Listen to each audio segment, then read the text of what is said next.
ওনাদের গুরু রেফারেন্স। এখন আমি আর একটা রেফারেন্স দেই। উপস্থিত ব্রাহ্মণ, বৈষ্ণব এবং ভক্তমণ্ডলী, আপনাদের চরণে, কমল চরণে আমার অনন্ত কোটি প্রণাম।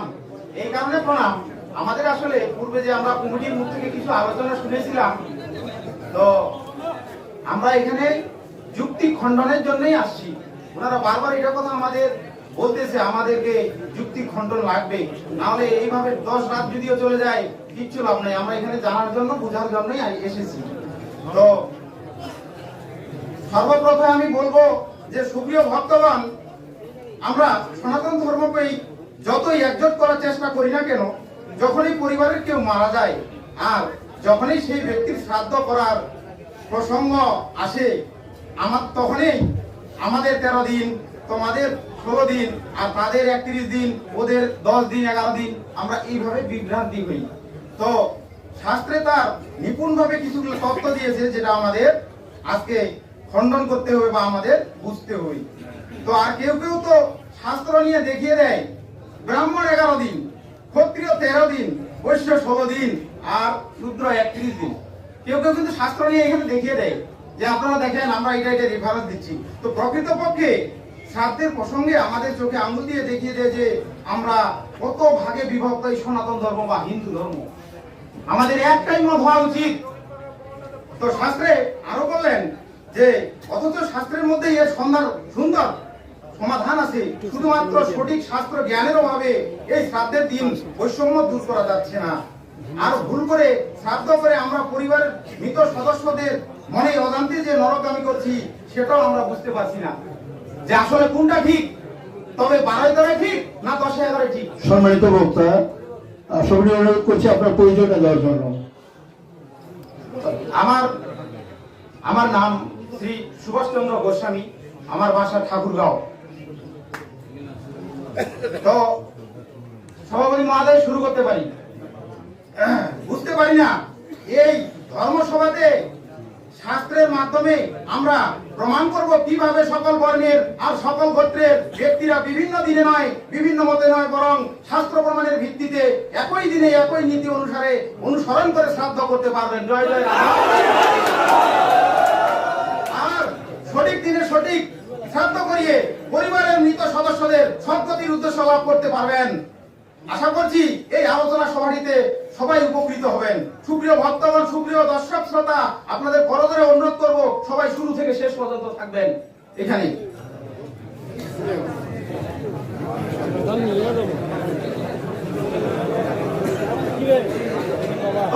আমরা এবারে যাব, এই যে আমরা পূর্বে শুনলাম যে এটা মনুসংহিতা থেকে বলছেন, এটা অমুক সংহিতা থেকে। সর্বপ্রথমে আমি আপনাদেরকে এটা বলতে চাই যে কমিটি থেকে তথা আমাদের বিপক্ষ যিনি সর্বপ্রথম মনোদাদা বলেছিলেন, তিনি কি বলেছিলেন যে বিচার করতে হবে শাস্ত্র। তবে শাস্ত্রের কথা বলেছেন যে সাত্ত্বিক, রাজসিক, তামসিক, আর কি যে পুরাণ হইল 3 ভাগে বিভক্ত। যে যদি সাত্ত্বিক পুরাণের কথাটা গ্যারান্টেড হয়, সাত্ত্বিক পুরাণের কথা বলা যায়, সেটা গ্যারান্টেড। আর স্মৃতি শ্রুতির কথা বলছেন ভাগবত থেকে।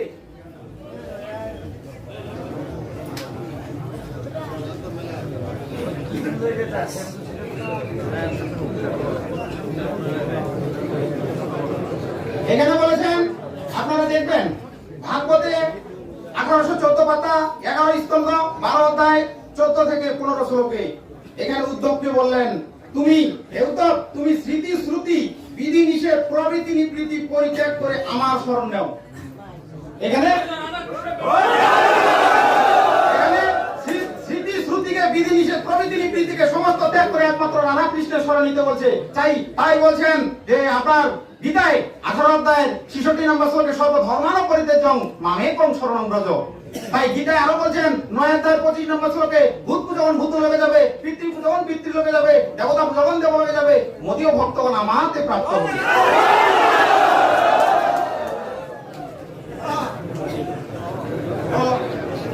আর কিছু রেফারেন্স দিব।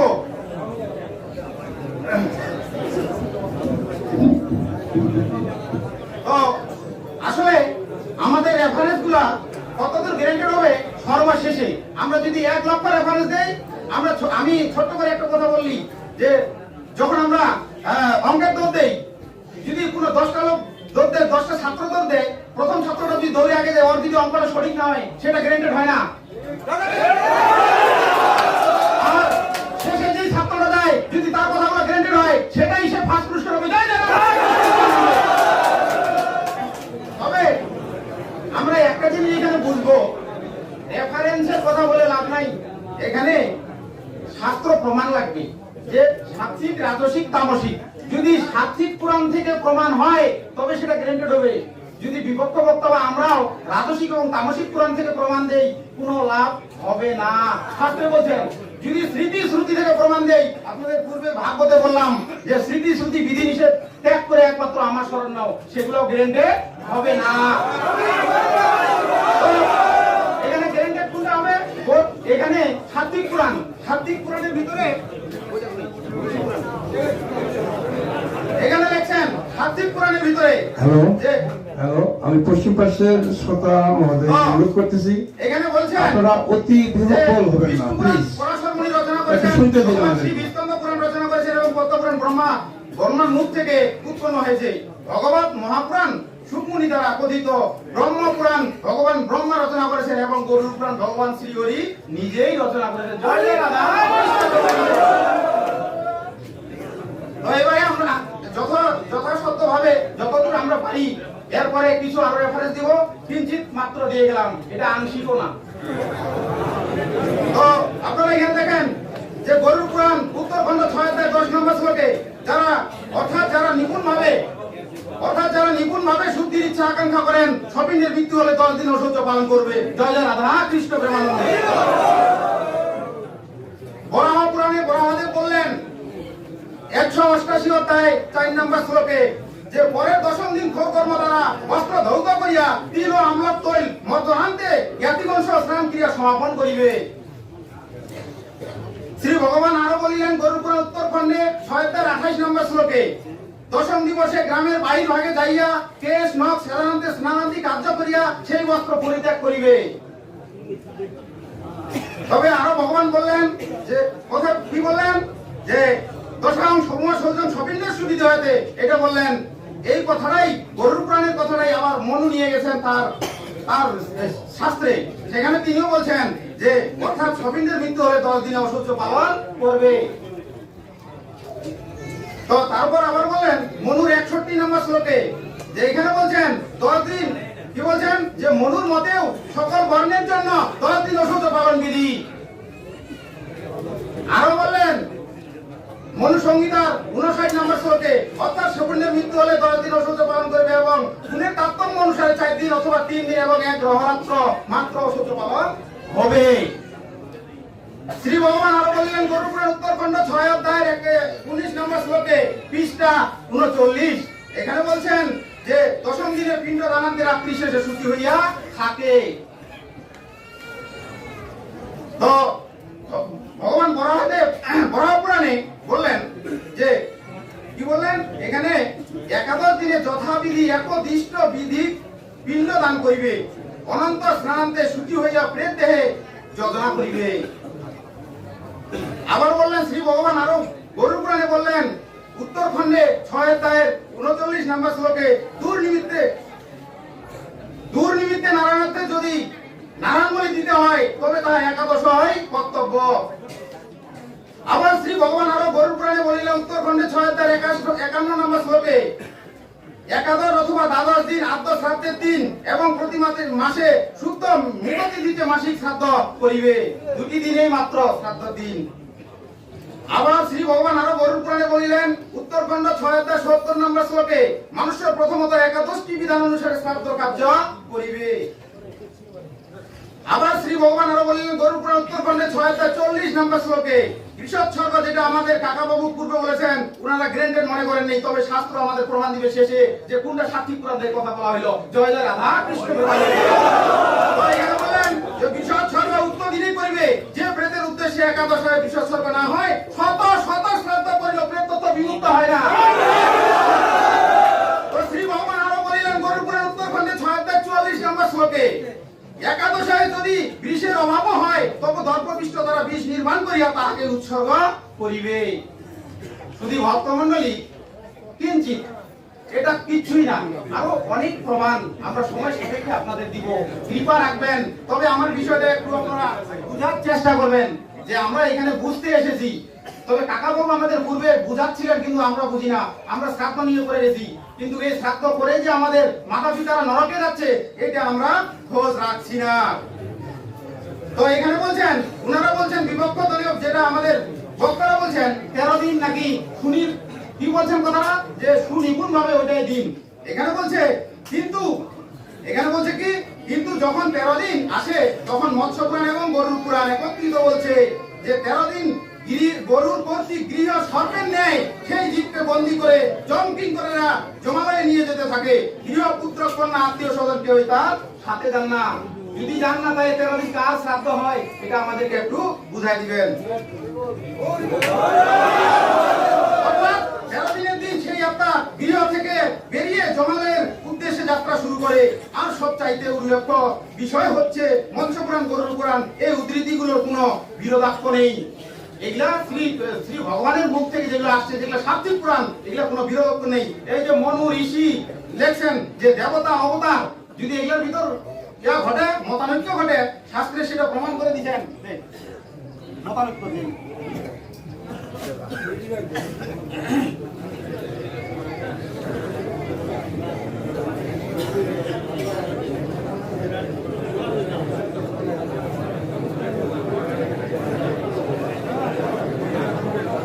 যে এখানে মুনি ঋষি এবং মহিষীর মধ্যে মতানৈক্য হয়, শাস্ত্রে তখন মহিষী কৃষ্ণ দ্বৈপায়নের বেদের সিদ্ধান্ত গ্রহণ করবে, শাস্ত্রে প্রমাণ আমরা দিয়ে যাব।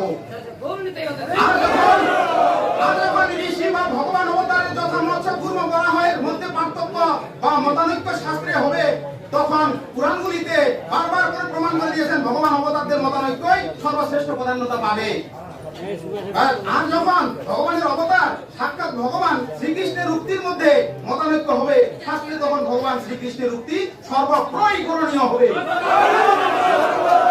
তো কেননা ভগবান শ্রীকৃষ্ণ হচ্ছেন পূর্ণ, আর অবতারেরা হচ্ছেন কলা বা অংশের প্রকাশ, অংশ বা কলার প্রকাশ।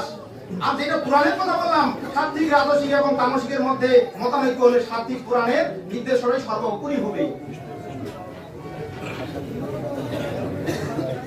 তো তারপরে এখানে বলছেন শ্রীমদ্ ভাগবতে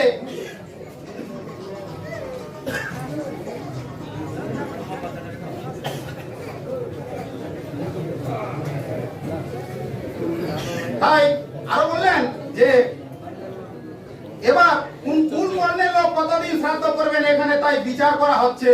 মুনি ঋষিরা শূদ্র বৈশ্য ক্ষত্রিয় এবং ব্রাহ্মণের মৃত্যুবরণে অসহ্য দিন উল্লেখ করলেও অসৌজান্তে কতদিন পর শ্রাদ্ধ হবে কেউ কোন জায়গায় লেখে নাই, শাস্ত্রে প্রমাণ করে দিয়েছেন। তবে অসহ্যের কথা লিখছেন, শ্রাদ্ধের কথা লেখা নেই। তো কর্ম সম্পাদন এখানে লিখছেন যে অসহ্যের দিন উল্লেখ করলেও অসৌজান্তের দিন শ্রাদ্ধের কর্ম সম্পাদন করতে হবে পরিষ্কার ভাবে, আর কোন দিনের উল্লেখ করে নাই। কিন্তু ভগবান শ্রীকৃষ্ণ সেই সিদ্ধান্তের কথা তথা শ্রাদ্ধের দিনের কথা পরিষ্কার ভাবে জানিয়েছেন। যে চলুন দেখে নেওয়া যাক গরুর পুরাণ উত্তরখণ্ডে। ভগবান শ্রীকৃষ্ণ বললেন 10 দিনে যে পিণ্ড পুরক দেওয়া হয় তা প্রত্যেক দিন 4 ভাগে ভাগ বিভক্ত হয়। 2 ভাগ দ্বারা দেহ ভোগ দেহ বা আতিবাহিক দেহ গঠিত হয়। 3য় ভাগ দ্বারা বা ভাগে জন্মদের উৎপীড়নের বিস্মৃতি, আর 4র্ভাগে মৃত ব্যক্তির উদ্দেশ্যে মৃত ব্যক্তির উপজীব্য হয়। গরুর পুরাণ উত্তরখণ্ড 6 অধ্যায় 31 থেকে 41 নম্বর শ্লোকে আপনারা দেখে নেবেন। সেই জায়গায় মৃত্যুর পর 10 দিনে পিণ্ড দানের যথা প্রথম পিণ্ডে মস্তক, দ্বিতীয় পিণ্ডে কর্ণ অক্ষি নাসিকা, তৃতীয় পিণ্ডে গল অংশ ভুজদ্বয় বক্ষ, চতুর্থ পিণ্ডে নাভি লিঙ্গ গুচ্ছ, পঞ্চমে জাঙ্গু জমা পদদ্বয়, ষষ্ঠে সমস্ত মনস্থান, সপ্তমে নারী সমূহ, অষ্টমে দন্ত লোম, নবমে বীর্য এবং শক্তি ও সমার্থনের উদয় হয়, দশমে দেহের পূর্ণতা প্রাপ্ত হয়, সেই আত্মার ক্ষুধা পায়। যখন দিব্য দেহ ধারণ হয়, শাস্ত্রে প্রমাণ করে দিলেন, তখন সেই আত্মার ক্ষুধা পায় এবং তার প্রান্তে উপস্থিত হয়ে সম্মানিত বক্তা সবিনয় অনুরোধ করছি আপনার বক্তব্যের সময় শেষ, সমাপ্তি করার জন্য। তো ধন্যবাদ। ওরা আবার একটু আমাকে আমি অনুরোধ করতে চাচ্ছি যে ভক্তবৃন্দ তথা বিচারক মন্ডলী আমাকে কিছু বলার সুযোগ অবশ্যই দিবেন। জয় জগন্নাথ। হবে কিন্তু আমাদের রতনবাবু যেহেতু দ্বিতীয়বার বলে ফেলছেন, এটা কোনো সমস্যা নাই। দ্বিতীয়বার যারা বক্তব্য প্রদান করবে তাদের সময় আরো বর্ধিত হবে। এটা আমরা পরবর্তীতে জানিতাম যে আমরা চাচ্ছিলাম যে প্রথমে শুরুতেই আর কি প্রথম অধ্যায়টা শেষ হোক, দ্বিতীয় অধ্যায়। আচ্ছা, ধন্যবাদ শ্রী সুভাষ গোস্বামী প্রভুকে ওনার যৌক্তিকভাবে বক্তব্য উপস্থাপন করার জন্য। অনুষ্ঠানের এই পর্যায়ে অপর পক্ষকে যৌক্তিকভাবে বক্তব্য উপস্থাপনের জন্য সবাই অনুরোধ করছি। বিষ্ণু পরমং পদং সদা পশ্যন্তি সূরয়ঃ দিবির্ভাচক্ষুরাততম ওম পবিত্র পবিত্র মহা সর্ববস্তাং গতবিবা ইয়স্মরেত পুণ্ডরিকাক্ষং স্ববজ্জং পত্রশুচি ওম শুচি ওম শুচি ওম শুচি।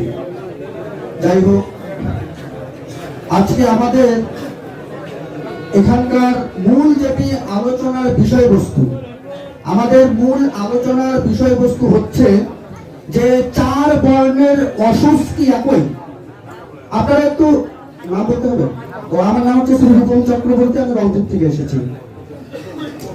আমাদের মূল যেটি আজকে আলোচনার টপিকস, আমরা কিন্তু এই আলোচনার টপিকসের মধ্যে থাকতেছি না। আমাদের মূল আলোচনার বিষয়বস্তু হচ্ছে অসুস নিয়ে। তাই আমরা চাইবো যে আমরা যতটুকুই কথা বলি না কেন, অবশ্যই আমরা শাস্ত্র থেকে এই কথাগুলো বলার চেষ্টা করব। কিন্তু কার শ্রাদ্ধ কতদিনে হলো, কে প্রেতত্ব মুক্তি পাইল, কার উদ্দেশ্যে আমরা বৃষস্বর্গ শ্রাদ্ধ করলাম, এটা কিন্তু আমাদের আজকে আলোচনার বিষয়বস্তু না।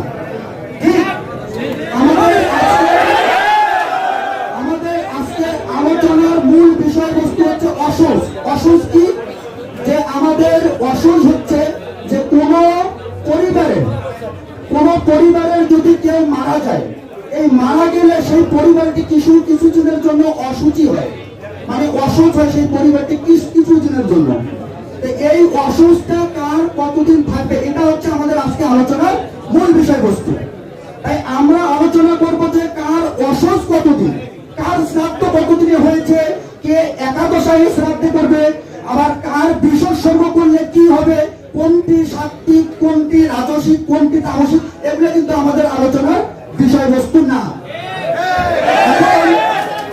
আমি আপনাদেরকে যেটা বলতেছি সেটা হচ্ছে আমাদের তিনটা প্রমাণ আমরা সঙ্গে করে আমাদের কমিটি যারা আছে, বিচারক মন্ডলী আছে, আমরা 3টা প্রমাণ সেখানে অলরেডি পেশ করে দিয়েছি। যে সেটি হচ্ছে ওনারা যে ইসকন থেকে এসেছেন, ওনারা যে গৌড়ীয় মঠ থেকে এসেছেন, সেই ইসকনের যিনি পিতা, ইসকনের যিনি মহাপ্রভু হচ্ছে তার গুরুর গুরু। তাহলে আমাদের ইসকনের যিনি অভয় চরণবিন্দুর আছে, এনার গুরু হচ্ছে সরস্বতী মহারাজ। সরস্বতী মানে গৌড়ীয় মঠের যিনি প্রতিষ্ঠা করেছেন, ইনি হচ্ছে। তো আমাদের অসুস নিয়ে আজকে আলোচনা, সেই অসুসের মধ্যে আমি থাকার চেষ্টা করছি, বাইরে যাব না। তো ইসকনের প্রভুপাদ যিনি আছে অভয় চরণবিন্দুর, ইনার গুরু হচ্ছে সরস্বতী, যিনি হচ্ছে সরস্বতী মহারাজ, যিনি হচ্ছে গৌড়ীয় মঠের প্রতিষ্ঠাতা। এবং এই সরস্বতী মহারাজের পিতার নাম হচ্ছে ভক্তি বিনোদ দাস ঠাকুর।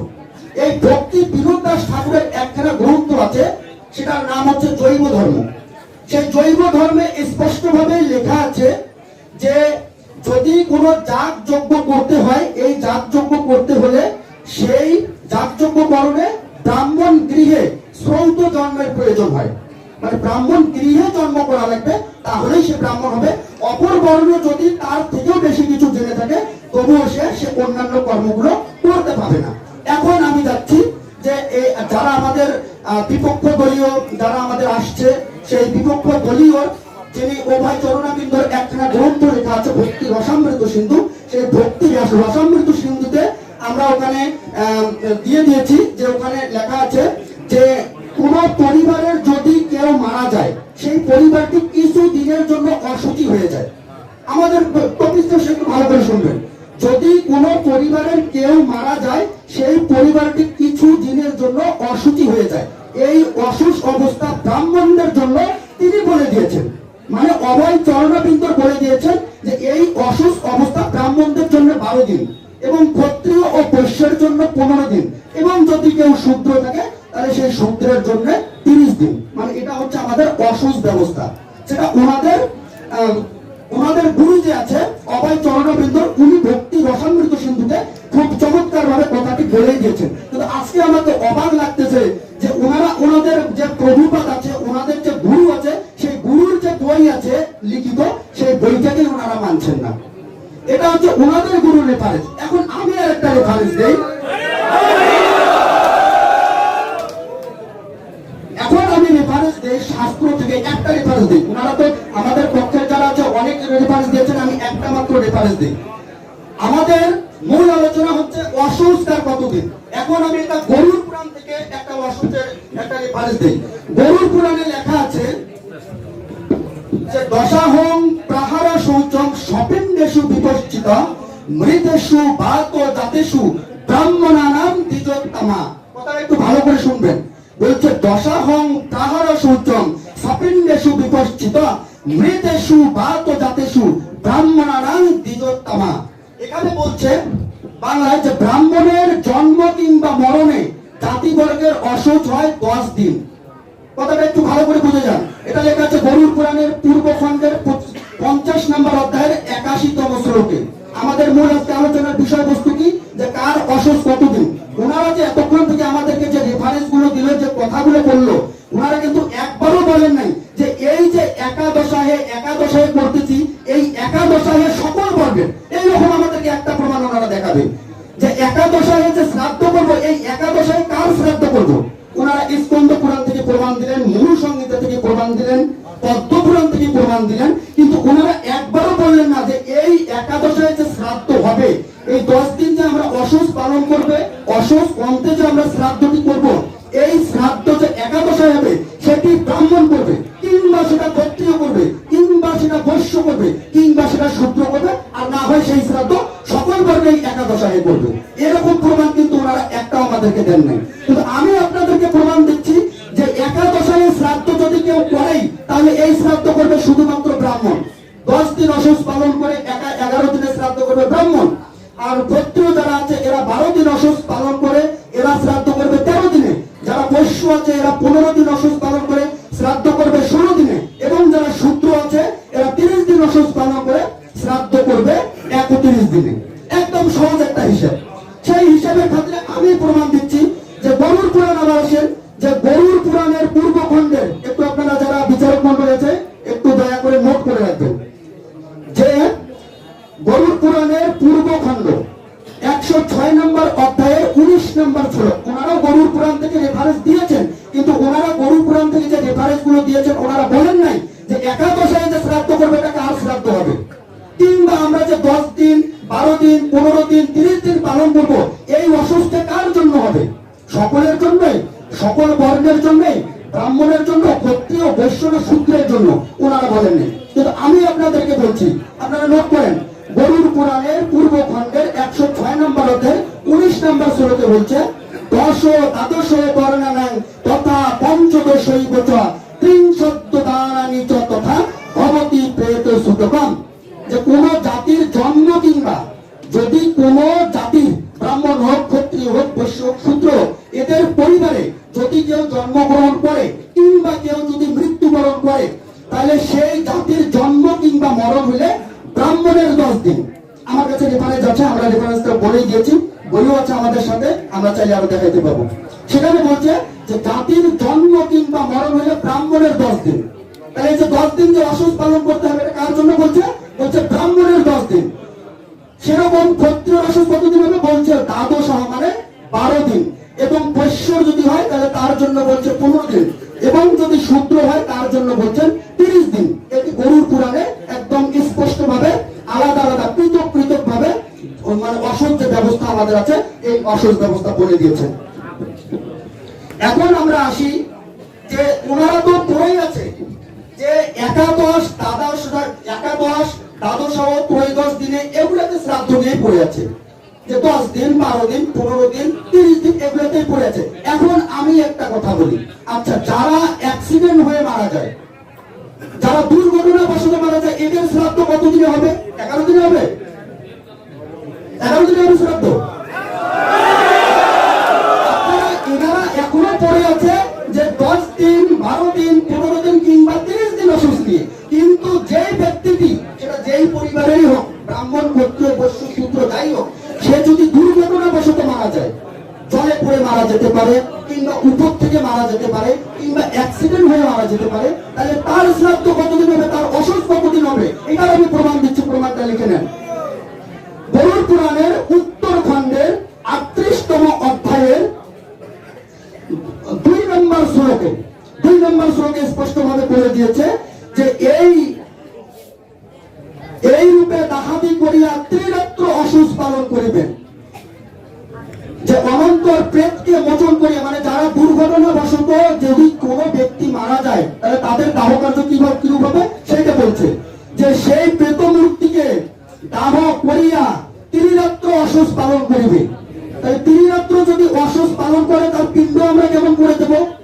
কারণ যেই লোকের পিণ্ড 10 দিনে 10টা দিব, তাহলে 12 দিন যারা অসুস পালন করবে তাদের আমরা পিণ্ড কিভাবে দিব? কিংবা যারা 16 দিনে শ্রাদ্ধ করবে, 15 দিন অসুস পালন করবে, তাদের পিণ্ড আমরা কেমন করে দিব?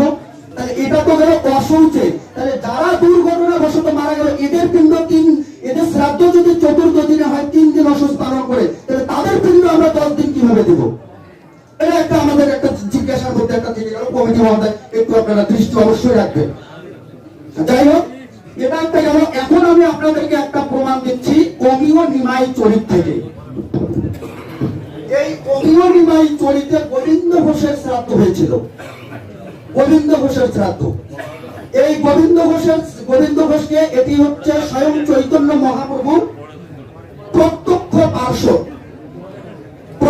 পার্শ্বদ, যার শ্রাদ্ধ স্বয়ং ভগবান কৃষ্ণ, ভগবান বিষ্ণু নিজেই, সেই গোপীনাথ রূপ ধারণকারী ভগবান কৃষ্ণ সেই গোবিন্দ ঘোষের শ্রাদ্ধ করেছিলেন 30 দিন অসুস পালন করে 31 দিন দিবসে।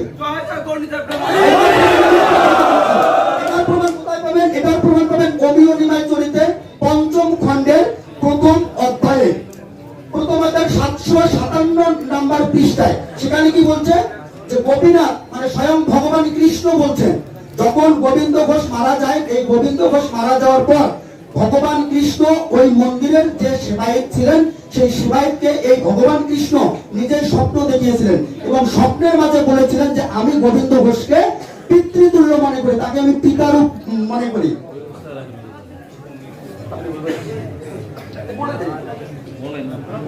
আচ্ছা, পিতৃরূপ আমি ওই গোবিন্দ ঘোষকে পিতৃ চোখে দেখি, কারণ গোবিন্দ ঘোষের কোনো সন্তান ছিলেন না। তাই ভগবান কৃষ্ণ সেই সেবায়তকে স্বপ্ন দেখালেন এবং তিনি ওই সেবায়তকে বললেন যে হে গোবিন্দ ঘোষ আমার পিতা, আমি 1 মাস অসৌচ গ্রহণ করিয়া, কথাটা একটু বুঝে যাবেন, যে সেই ভগবান কৃষ্ণ সেবায়তকে বলছেন আমি 1 মাস অশৌচ, এখানেও কিন্তু কথা আছে অশৌচ, যে আমি 1 মাস অশৌচ গ্রহণ ও অভিষণ্ণ করিব, তুমি আমাকে কল্ল স্নান করাইয়া সময়োচিত বসন করাইবা।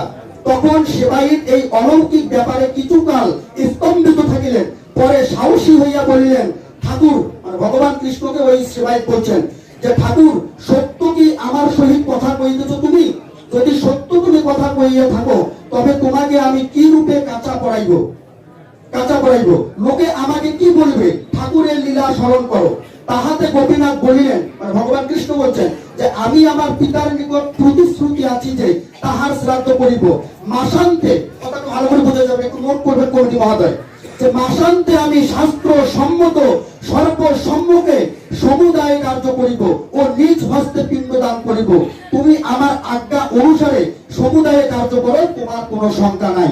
এই প্রমাণ ভগবান কৃষ্ণ যে এই গোবিন্দ ঘোষের পুত্র সেজে, তিনি যে নিজে, কারণ গোবিন্দ ঘোষ একজন শূদ্র বর্ণে ছিল।